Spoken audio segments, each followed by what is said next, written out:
Hi everyone, so this is going to be a short review session for exam 1 and it has all the information here, all the materials that we cover and the logistics, the format and all of those things. So take a few minutes and review it. First of all, what material is covered? Everything that we went through in weeks 1 to 5, and that include why study international politics, the little historic overview, topic of nations and states and nation states and all that around it, what kind of actors do we have in international relations. As you remember, nation states, international organizations, non-governmental organizations, transnational or multinational corporations, etc.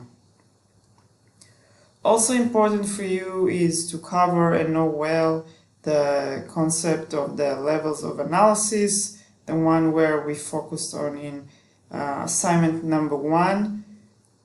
Aside from the assigned material, you all had to play with it a little bit, so make sure you look at the feedback you received from me on assignment number 1. And of course the international relations theories, which was the last topic we covered, and again there you can have some feedback, personal feedback from me on the grades for assignment number 2. Pay attention to concepts and keywords. I recommend that you look at the keywords at the end of the chapters that we cover, or the little glossary that they have on the margins of the pages, or for those of you who are using the ebook, if you just, with the hyperlinked glossary terms. Those keywords, those key concepts are certainly playing a role on the exam. Now keep in mind, this is not just a book to question kind of exam. Every material that we covered, including all the different assigned readings, the assigned video clips, our class discussions, my mini lectures, all of that is fair play for this exam. So you might get a question that maybe the book did not explore at length, but I did talk about in one of my mini lectures, and that's to be expected. Now, in terms of the material that we are covering, I'm not looking for you to remember a lot of names or facts or specific items. This is not a memory kind of exam. I'm more curious about how well did you understand the material. Can you apply it to different questions and different situations? So that's the kind of questions that you are going to get. All right, a few words about formats and logistics.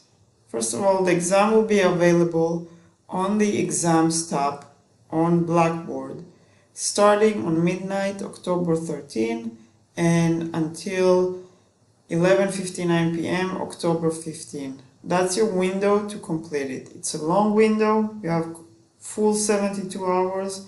So each one of you has to put that on your schedules and find a block of 2 hours within those 3 days to sit down and take the exam.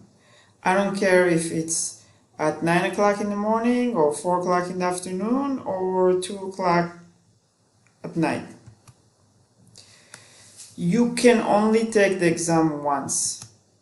The minute you start it, the minute you click the begin tab, your clock starts running and you have 2 hours to complete and submit it in one time. So you cannot come in, just take a look at the questions, go, come back, unless you do all that within the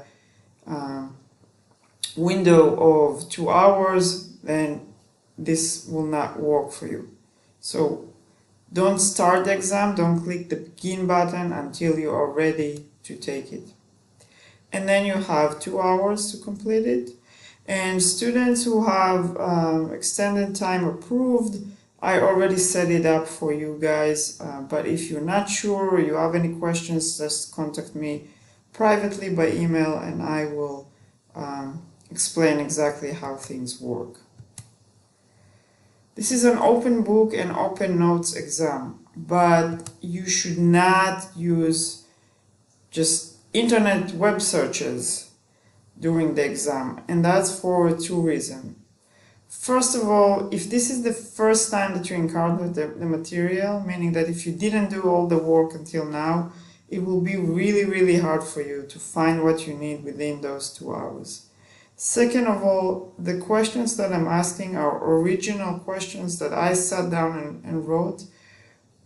If you think you'll find exact answers to all those questions somewhere on the web, I highly doubt it, and then you might provide answers to questions that are similar but not quite what I asked. So make sure to read the question, understand it, and then go to our material or your own knowledge and memory and find the answer. There are 22 questions. It's a combination of multiple choice, true, false, matching questions, and then short answer questions. For the short answer questions, there are really short answers. Most of them can be answered within few words to a couple of sentences. I don't think you need more than 50 words to any of those, but certainly do not go over 100 words. Those are not essay questions.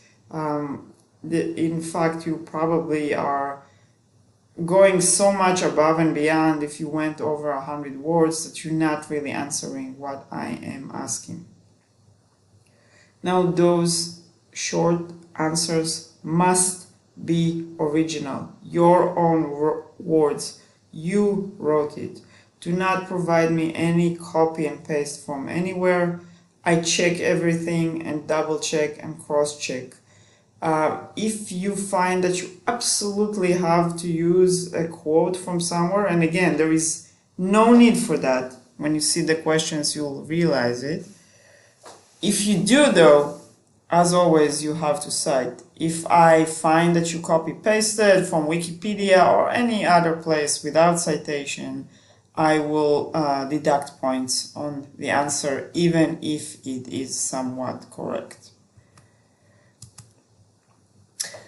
Save your answers often. We are still relying on technology here. Technology has glitches, technology has issues, power might go off, whatever that might be.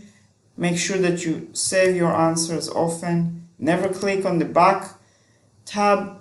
And then I highly recommend that you keep a separate record, either on a piece of paper or a word processor on your computer, of all your answers, in case you'll need to recover them later on for whatever reason. If you need help during the exam, contact me by email. I will check my emails often. Obviously, some of you may be lucky that if you have a problem, I'll be back to you within minutes. Some of you, I might get back to you later on. And if that's a matter of timing with the exam or something like that, I will adjust it for you accordingly. And that's about all I have to say in terms of preparation for exam 1. If you have any specific questions on the material, on the format, or on anything, just contact me by email privately or on the questions and answer discussion forum. This way other students can benefit from your questions as well. So get ready for the exam, and I'm looking forward to reading your work